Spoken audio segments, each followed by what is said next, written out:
Verteiltes Monitoring. Was genau dahinter steckt, das seht ihr, wenn ihr dran bleibt.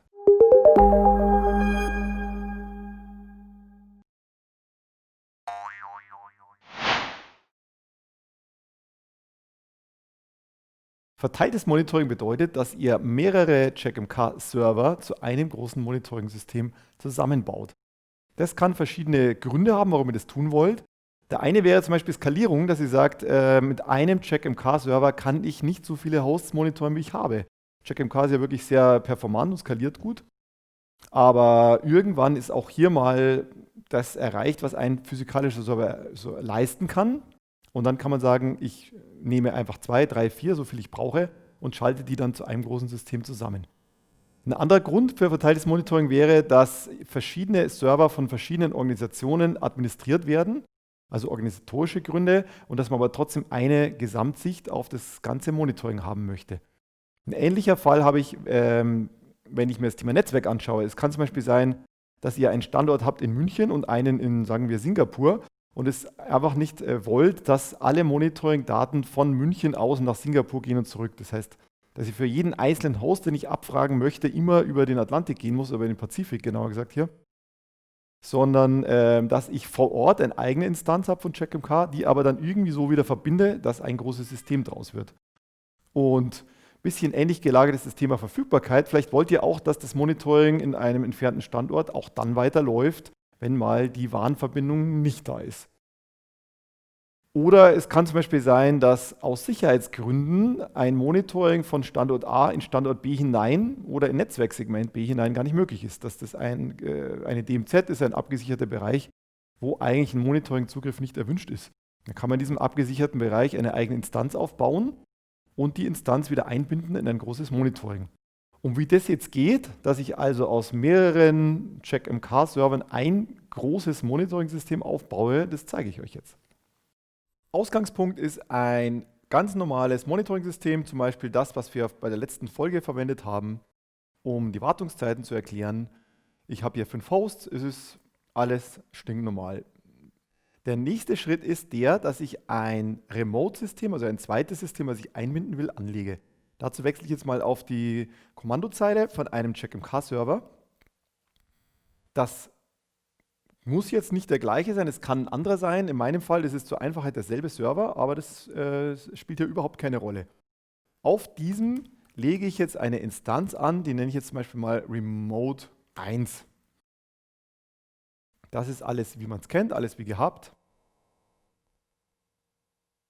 Ich ändere noch das Passwort. Dazu gehe ich einfach erstmal in die Instanz hinein als Instanzbenutzer und verwende jetzt den Befehl von hier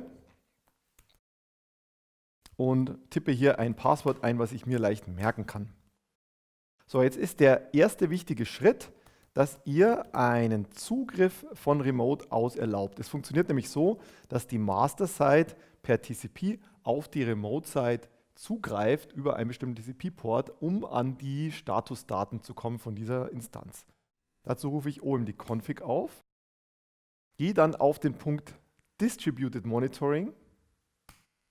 Hier schalte ich Live-Status TCP an. Das ist der entscheidende Punkt. Ich könnte hier und sollte hier noch begrenzen, von welchen IP-Adressen aus dieser Server erreichbar sein soll. Und ich kann auch noch eine Verschlüsselung einschalten, die ist hier per Default angeschaltet. Ich lasse jetzt mal diese Adressbegrenzung hier raus, aber normalerweise wäre empfehlenswert, hier die Adresse von eurem Master-System einzutragen. So, dann gehe ich wieder ins Hauptmenü, gehe raus und jetzt starte ich diese Instanz an. Und damit bin ich auf der Stelle schon fertig. Die Remote-Instanz ist jetzt bereit dafür, ins Monitoring eingebunden werden zu können. Wichtig ist natürlich, dass ihr euch diese Portnummer merkt. Bei dem TCP-Port per Default ist 6557 vorgeschlagen. Ich habe das jetzt hier auch nicht geändert. Wenn ihr mehrere Instanzen auf einem Server einbinden wollt, dann müsst ihr natürlich unterschiedliche TCP-Portnummern vergeben. Alle weiteren Schritte kann ich jetzt direkt auf der Oberfläche vom Master machen. Dazu geht ihr hier nach Warto in das Modul Distributed Monitoring. Und zwar muss ich hier eine neue Verbindung anlegen zu der Remote-Site. Meine eigene Seite ist ja hier schon eingetragen, das heißt, das ist automatisch passiert, weil ihr ja auf jeden Fall mindestens mal eine Instanz im Monitoring-System habt und die wird hier automatisch eingetragen. Ich gehe also auf New Connection. Wichtig ist jetzt hier, dass Site-ID genau der gleiche Name ist, den ihr beim OMD Create auf der Remote-Site verwendet habt. In meinem Fall hieß es Remote 1. Jetzt schreibe ich nochmal hier Singapur dazu als Kommentar zum Beispiel. Und wichtig ist die IP-Adresse des Servers, auf dem die Remote-Site läuft. Die Portnummer, die wurde gerade in dieser Maske beim OMD-Config abgefragt.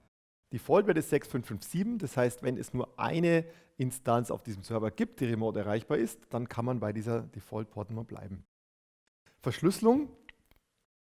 Wir wollen natürlich hier verschlüsseln, weil Sicherheit ist mir sehr wichtig. Und diese Checkbox müssen wir jetzt allerdings unserem Test rausnehmen, weil wir kein Zertifikat hinterlegt haben, das wir mit einer eigenen CA generiert haben.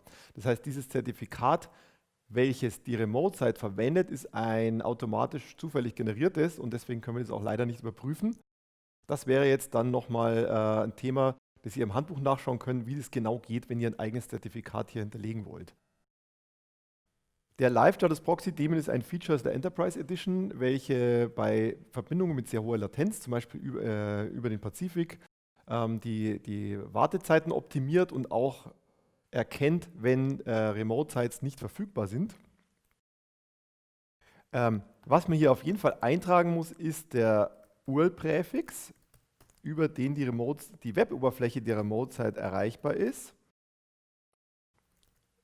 Da muss ich jetzt hier den Namen der Instanz mit angeben. Und dann komme ich zum letzten Kasten und zwar zum Thema Configuration Connection. Ihr habt ja zwei Möglichkeiten. Ihr könnt entweder sagen, jede Instanz wird vor Ort administriert.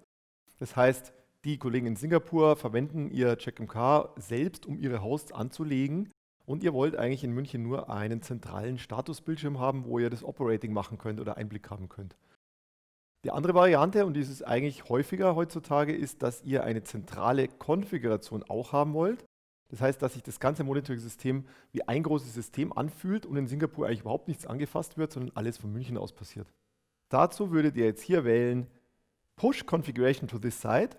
Das heißt, das zentrale System, hier das Münchner System, schiebt seine Konfiguration dann auch auf alle Remote-Systeme und schiebt da auch die Informationen zu den überwachten Hosts rüber. Dazu brauchen wir jetzt wieder die gleiche URL wie oben, allerdings erweitert noch um den Pfadbestandteil von CheckMK, nämlich /checkmk. Den Rest kann man hier erstmal so lassen und ich speichere. Der nächste Schritt ist, dass ihr euch bei der Remote-Site sozusagen einloggt. Bis jetzt haben wir ja einfach nur eine Verbindung hergestellt, aber was wir jetzt brauchen, ist ein Administratorzugang auf diese Remote-Site und die gebt ihr ein, wenn ihr hier auf dieses Schlüsselsymbol klickt. Momentan sind wir noch nicht eingeloggt, können also noch keine Konfiguration verteilen. Wenn ich aber hier auf den Schlüssel klicke, dann kann ich mich einmalig als CMK-Admin auf der Remote-Site anmelden. Ihr müsst hier nochmal bestätigen, dass die Konfiguration, die da eventuell schon ist, überschrieben wird. Bei uns ist die Site ja leer, weil wir die gerade frisch angelegt haben. Wenn ihr aber da schon ganz lange gearbeitet habt und vielleicht hunderte Hosts überwacht oder tausende, würden die jetzt tatsächlich komplett überschrieben werden. Also eine bestehende Remote-Site einzubinden, ist dann so automatisch nicht möglich. Wenn ihr die Hosts, die da eingepflegt worden sind, schon übernehmen wollt, müsste man das auf einem anderen Weg machen. Ich überschreibe jetzt die Konfiguration, drücke Login und jetzt habe ich eine Verbindung hergestellt. Ich habe also hier rechts den grünen Haken, das ist der Haken für die Konfigurationsverbindung, also für das Pushen der Konfiguration und der linke grüne Haken ist für die Statusverbindung. Die brauche ich, um den aktuellen Monitoring-Status der Hosts und Services von der Remote-Site zu sehen. So, um das Ganze auszuprobieren, wollen wir jetzt einfach mal einen neuen Host ins Monitoring aufnehmen, der in Singapur überwacht wird. Das heißt, wir sind ja immer noch angemeldet auf der Münchner Instanz und wollen einen Host anlegen, so dass der in Wirklichkeit in Singapur angelegt wird. Und das ist eigentlich gar nicht mal so schwer. Ich klappe mal meine Seitenleiste wieder auf, gehe jetzt in die Hostverwaltung und lege hier einfach einen neuen Host an. Den nenne ich jetzt zum Beispiel CMK Singapur und möchte einfach mal als erstes mal den CheckMK-Server in Singapur selbst überwachen. Jetzt kommt der entscheidende Punkt. Hier ist ein Attribut monitored on-site, also ihr sagt, von welchem Standort aus soll dieses System überwacht werden. Und da wähle ich jetzt Remote 1 aus. Das bedeutet also, dass quasi der Server vor Ort dann auch diese Anfrage an einen Agenten machen wird und der kann ja vielleicht auch in andere Netzwerkbereiche reingehen, als das von meiner Zentralinstanz aus der Fall ist. Der Rest ist wie gehabt, ich gebe jetzt die IP-Adresse an, aber natürlich jetzt die ich brauche, um von Singapur direkt auf das System zuzugreifen. Und mehr muss ich eigentlich nicht tun. Natürlich musste wie immer der Agent auf dem System installiert sein. Dann kann ich wieder zu meiner Service-Konfiguration gehen. Und jetzt ist es bereits so, dass auch schon diese Service-Erkennung bereits das System in Singapur verwendet. Das heißt, dort wird dann der Agent kontaktiert und die zu überwachenden Services ermittelt. Das sieht alles genauso aus, wie wenn es lokal wäre und das ist auch Absicht, weil das ganze System soll ja aussehen wie ein großes Monitoring-System. Das heißt, ich sage jetzt einfach, dass er alle Services monitoren soll,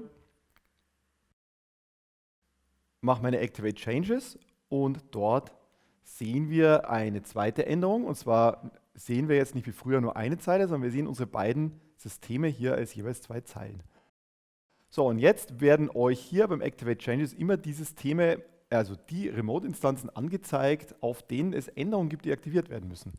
Wir haben ja einen Host in Singapur aufgenommen, deswegen ist die Instanz in Singapur so markiert, dass sie einen Restart für die Konfiguration benötigt. Die lokale Instanz hat diesen Haken, die ist up to date. Da haben wir auch nichts geändert. So, wenn ich jetzt hier Activate Affected mache, bedeutet es, dass alle Instanzen, die Änderungen haben, automatisch aktiviert werden. Deswegen drücke ich einfach nur hier drauf. Und ihr seht, dass jetzt dieser Balken beim Remote-Instanz läuft. Und jetzt sind wieder alle Instanzen mit dem grünen Haken markiert und die Änderung ist aktiviert. Wenn ihr jetzt in die Liste der Hosts reingeht, dann seht ihr, dass hier in Singapur ein neuer Host aufgetaucht ist. Die Gesamtzahl von 6 Hosts sehen wir hier, das sind eben 5 auf der Instanz MySite und einen in Singapur. Und somit haben wir ein verteiltes Monitoring aufgebaut, was sich letztlich anfühlt wie ein großes Monitoring-System, aber die Vorteile hat, dass es eben skalierbar ist über viele, viele Instanzen, dass es ausfallsicher ist, dass ihr in sichere Netzwerkbereiche rein monitoren könnt, ohne durch die Firewall durchzumonitoren und viele weitere Vorteile habt. Ihr für jede Instanz einen Status seht. Das neue Snap-in ist unten erschienen und ich sehe jetzt eben hier im Site-Status, ich habe eine Local-Site, die MySite heißt und ich habe die Instanz Singapur. Und mit dem Snap-in könnt ihr jetzt 2 Sachen machen. Zum einen seht ihr, ob diese Instanz gerade erreichbar ist, was hoffentlich der Fall ist, und ihr könnt sie auch ausblenden. Wenn ich jetzt zum Beispiel mal auf die Ansicht meiner Hosts gehe und blende jetzt Singapur aus, dann sehe ich auch nur noch die Elemente aus der lokalen Instanz oder ich kann es auch umgekehrt machen und diese Instanz ausschalten, dann sehe ich nur die Hosts in Singapur. Jetzt ist wichtig zu wissen, was passiert eigentlich, wenn eine Instanz nicht erreichbar ist.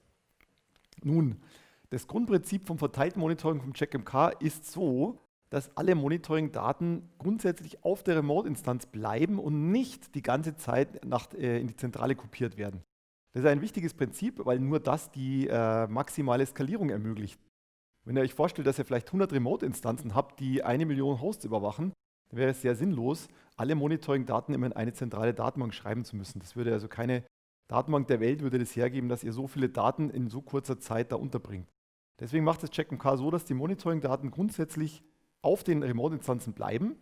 Das hat erstens den Vorteil, dass es sehr, sehr gut skaliert und es hat noch den weiteren Vorteil, dass die Remote-Instanz auch dann eigenständig funktioniert, wenn die Zentrale mal nicht erreichbar ist.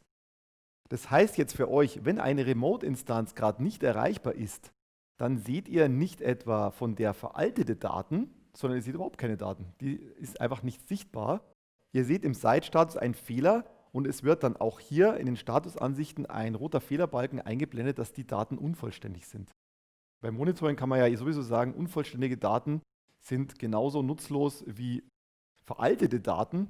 Also wenn die Remote-Instanz weg wäre, würde es sowieso nicht viel nutzen zu wissen, wie der Status von vor einer Stunde war, sondern mich interessiert ja immer der aktuelle Status. Aber das muss man beim verteilten Monitoring vom Check.mk wissen. Vorteil ist jetzt, sobald die Remote-Instanz wieder da ist, habt ihr sofort einen aktuellen Status. Also es gibt keinen Rückstau von irgendwelchen Monitoring-Updates, die per, was weiß ich, für Messenger in irgendeine Zentrale geschoben werden müssen, sondern ihr habt sofort auf die Sekunde wieder aktuelle Daten aus der Remote-Instanz und habt keinerlei Zeitverzug. Ja, und damit sind wir eigentlich hier erstmal fertig mit dem verteilten Monitoring. Da gibt es natürlich auch noch sehr viele interessante Aspekte, wie was passiert mit Alarmierungen, was passiert mit der Eventkonsole und so weiter. Und diese ganzen Details findet ihr natürlich im Benutzerhandbuch in einem sehr ausführlichen Artikel über das verteilte Monitoring. Und da rate ich euch auch dann reinzuschauen, wenn ihr die Raw Edition verwendet. Dann solltet ihr nämlich bei der Konfiguration der Remote-Standorte einen sogenannten Status-Host eintragen, damit im Falle eines Ausfalls die Benutzeroberfläche nicht ewig wartet auf Daten, sondern dann die Site als fehlerhaft erkennt und sofort weitermacht. Ja, danke fürs Mitmachen. Ich hoffe, es war für euch interessant und wir sehen uns dann hoffentlich beim nächsten Video.